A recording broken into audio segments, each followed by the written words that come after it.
নমস্কার, আপনাদের সবাইকে ট্রাইব টিভি বাংলায় স্বাগত আছে। ফিল্মি সফর আমরা উপস্থিত হয়েছি যত কাণ্ড কলকাতা ট্রেলার লঞ্চের অনুষ্ঠানে। আর এই অনুষ্ঠানে কারা কারা এলেন, কি কি বললেন, দেখে নিন পুরো ভিডিও জুড়ে।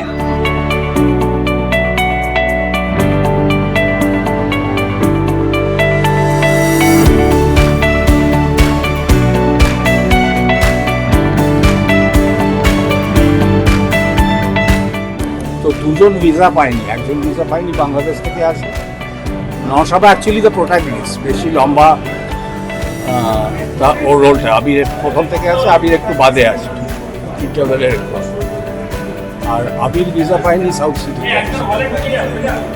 একটা বাংলাদেশ গভর্নমেন্ট বা ইন্ডিয়ান হাই কমিশন দেয়নি, আর আরেকটা যে প্রযোজনা সংস্থা দেয়নি।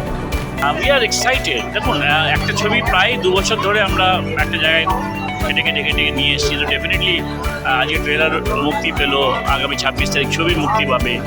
এবং যে জন্যে ছবিটা করা, যাদের জন্যে ছবিটা করা, তাদের কাছে যখন ছবিটা পৌঁছায় তখন তার একটা আলাদা আনন্দ থাকে। তো আমি ছবিটা দর্শকদের জন্য বানিয়েছি, এখন দর্শকদের কাছে ছবিটা নিয়ে যাচ্ছি। তো ডেফিনেটলি তার একটা অন্য এক্সাইটমেন্ট থাকে, একটা টেনশন থাকে, একটা এক্সপেকটেশন আছে আমাদের। এবং সেটাই এখন দেখার যে দর্শক কতটা আমার ওটাকে গ্রহণযোগ্য, আমার ছবিটাকে অ্যাকসেপ্ট করলো, কতটা আমাদের এক্সপেকটেশন পুরো করলো।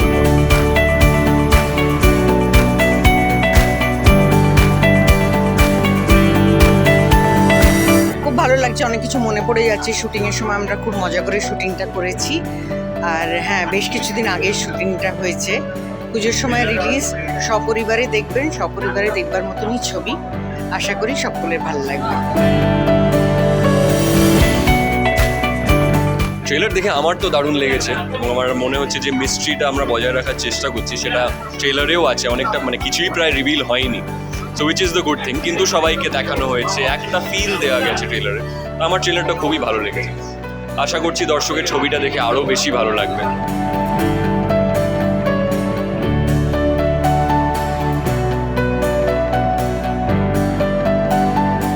যত কাণ্ড যত কাণ্ড যত কাণ্ড কলকাতাতে, যত কাণ্ড যত কাণ্ড যত কাণ্ড কলকাতাতে।